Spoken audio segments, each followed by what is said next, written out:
जीवन न कल में है न आज में है, जीवन उस पल में है, इस पल का अनुभव ही जीवन है।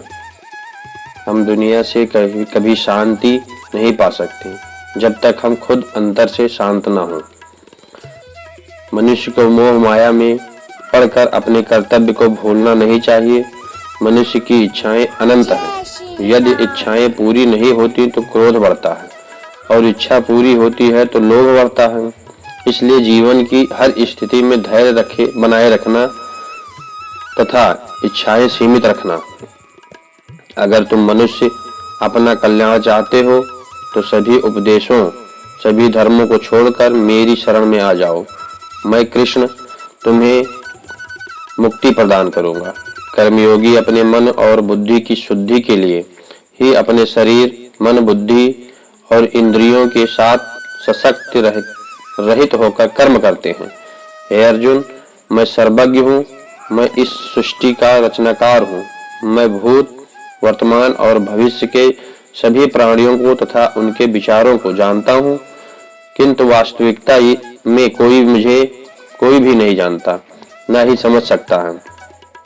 लोग कहते हैं अपनों के आगे झुक जाना चाहिए, किंतु सच बात तो यह है जो अपने होते हैं वो कभी झुकने नहीं देते। यह प्रकृति है जो सभी गतियों का कारण बनती है। अहंकार से मोहित मूर्ख उस धारणा करता है जो कहती है मैंने किया। गर्मी और ठंड, सुख और दर्द की भावना इंद्रियों के अपनी वस्तुओं के संपर्क के कारण होती है। वह आते हैं और चले जाते हैं चिरकाल तक। उन्हें स्वीकार करना चाहिए। पूर्ण लगन के साथ अपना कार्य करो, लेकिन उसके फल की इच्छा मत करो, क्योंकि जब आप फल की इच्छा करते हैं तब कहीं न कभी आप अपने कार्य में पूर्ण रूप से समर्पित हो जाते हैं। गति के चरणों पर ध्यान देना आवश्यक है, किंतु प्रगति के लिए सदैव आचरण पर ही ध्यान देना चाहिए। प्रकृति द्वारा निर्धारित कर्तव्यों का पालन करते हुए व्यक्ति ने अपने कोई पाप नहीं किया। जिसका मन उसके बस में नहीं है, उसके लिए उसका मन शत्रु के समान है। वो मूर्ख है जो प्रेम को बकवास कहते हैं। प्रेम इस दुनिया की जड़ है जिससे दुनिया बनी है। अपनी इच्छा की शक्ति से अपने आप को नया आकार दें। अपने आप को कभी भी स्वेच्छा से नीचे न होने दें। बुद्धिमान अपनी चेतना को एकीकृत करते हैं और कर्म के फल के प्रति आसक्ति होकर त्याग देते हैं। मनुष्य अपने विश्वास में निर्मित होता है। जैसा वो विश्वास करता है वैसा वो बन जाता है। मन चंचल होता है, यह इधर उधर भागता है और किसी भी कार्य की एकाग्रता का दुश्मन है। लेकिन यदि यह व्यक्ति के वश में हो जाए तो इससे अच्छा कोई मित्र नहीं है। मन को एकाग्र करना जरूरी है, बस थोड़े से प्रयास और अभ्यास की जरूरत है। मेरे लिए ना कोई घृणित है और ना ही कोई प्रिय, ना कोई निर्धन है और ना कोई धनी। बस जो भक्ति भाव के साथ मुझे याद करते हैं उनका मैं हूँ, वो मेरे हैं। श्री कृष्ण उन्हीं के हैं जो श्री कृष्ण के हैं। भगवान तो बस प्रेम भक्ति के भूखे हैं। जो भी उनकी भक्ति में लीन हो जाता है, जो भी प्रेम से उन्हें याद करता है और सदैव उसका कल्याण करते हैं। मैं हमेशा तुम्हारे साथ और तुम्हारे आसपास रहता हूँ, चाहे तुम कुछ भी कर रहे हो।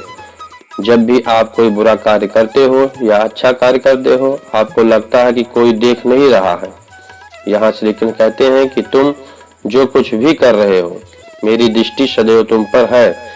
इसलिए आप यह मत समझें कि आप अकेले हैं, आपके साथ श्री कृष्ण सदैव हैं। जीवन में आधे दुख इस वजह से आते हैं क्योंकि हमने उनसे आशाएं रखी जिनसे हमें नहीं रखनी चाहिए थी।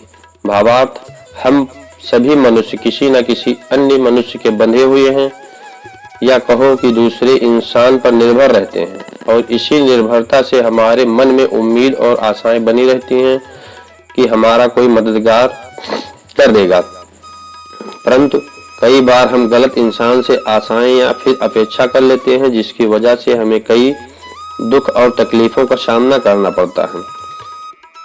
हमें ऐसे समय में धैर्य से काम लेना चाहिए। जीवन में समय चाहे जैसा भी हो, परिवार के साथ रहो, सुख हो तो बढ़ जाता है और दुख हो तो बट जाता है।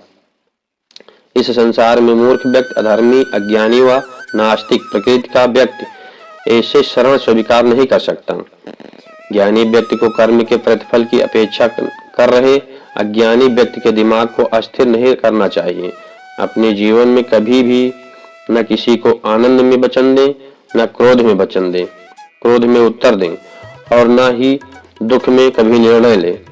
किसी और का काम पूर्णतया से करने से कहीं अच्छा है कि अपना काम करें, भले ही उसे अपूर्णता से करना पड़ता है। मैं ही इस सृष्टि की रचना करता हूँ, मैं ही इसका पालन पोषण करता हूँ और मैं ही इस सृष्टि का विनाश करता हूँ। जो कुछ हुआ है अच्छे के लिए हुआ है, जो हो रहा है अच्छे के लिए हो रहा है, जो होगा वो भी अच्छे के लिए ही होगा। जो कुछ हुआ उसके लिए अच्छे के लिए हुआ, जो हो रहा है अच्छे के लिए हो रहा है, जो होगा वो भी अच्छे के लिए ही होगा। जो सकारात्मक रहो और अपना कर्म करो। जिस प्रकार श्री कृष्ण ने अपने ज्ञान के राह में भटके हुए अर्जुन को सफलता प्राप्त करवाई थी, उसी प्रकार भगवान श्री कृष्ण आप सभी को अपने जीवन में आगे बढ़ने की राह दिखाए, ये हमारी कामना है। श्री कृष्ण जी के ज्ञान से आपके जिंदगी को रोशनी मिले, इसलिए भी आपको सही मार्ग पर ले जाने में सफल रहेंगे। आप श्री कृष्ण के विचार को अपने परिवार और दोस्तों को शेयर करके इन ज्ञान को और बांटें, क्योंकि ज्ञान बांटने से ही बढ़ता है। जय श्री कृष्ण।